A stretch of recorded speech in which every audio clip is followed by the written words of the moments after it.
মানে আমি জানি যে আমরা এক সময় সঙ্গীহীন হয়ে যাব, আমাদের সাথে কেউ থাকবে না। হাদিবার এই কথাগুলো শোনার পর আসলে আমি অনেকটা আবেগ হয়ে গেছি আর কি, কারণ তার কথার মধ্যে আছে দেশের ভালোবাসা, দেশের প্রেম। কারণ দেশের মধ্যে যদি ভালোবাসা থাকে তাহলে চোখের মধ্যে পানি আসবে, এটাই বাস্তব। তো আমরা সবাই তার জন্য দোয়া করি যেন উনি তাড়াতাড়ি সুস্থ হয়ে আমাদের মাঝে আসে, কারণ জানি না উনি কতটুকু সার্ভাইভ করতে পারবে, কারণ তার কন্ডিশন অনেকটা খারাপ। তারপর আমরা সবাই মিলে তার জন্য দোয়া করি যেন তিনি তাড়াতাড়ি সুস্থ হয়ে আমাদের মাঝে আবারও আসে। সবার থাকবেন। আমরা সবাইকে হারাই ফেলবো, কিন্তু এতগুলো মানুষের জীবন চিরতরে অন্ধ পঙ্গু। কিভাবে ভাই, এটা আমি অনেকবার বলছি, ঢাকা বিশ্ববিদ্যালয় মসজিদ থেকে নামাজ পড়ে বেরোচ্ছে, টিআরটি ওয়ার্ল্ড একটা ছেলেকে ইন্টারভিউ করবে জুলাইয়ের আহত, তা আমাকে দেখে ওনারা কথা বলতেছে, তখন ছেলেটা শুনতেছে যে আমি এসছি। ও কোরআনের হাফেজ, মনে হয় 21 না 22 বছরের, 2 চোখ চিরতরে হারাই গেছে, ভালো ফিরবে না।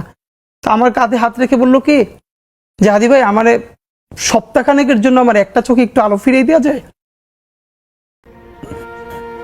আমি বললাম ভাই 1 সপ্তাহের জন্য কেন? বললো ভাই অন্তত আমার মারে আমার খুব একবার দেখতে মন চাই। আমার মা আমার অনেক নিষেধ করছিল অন্তরণে যাইতে, আমি ফিরে আসার সময় মারে দেখি নাই, আমার একটাবার মন চায় আমার মারে দেখি। তো যারা হাজার হাজার কোটি টাকা পাচার করে বিদেশ চলে গেছে,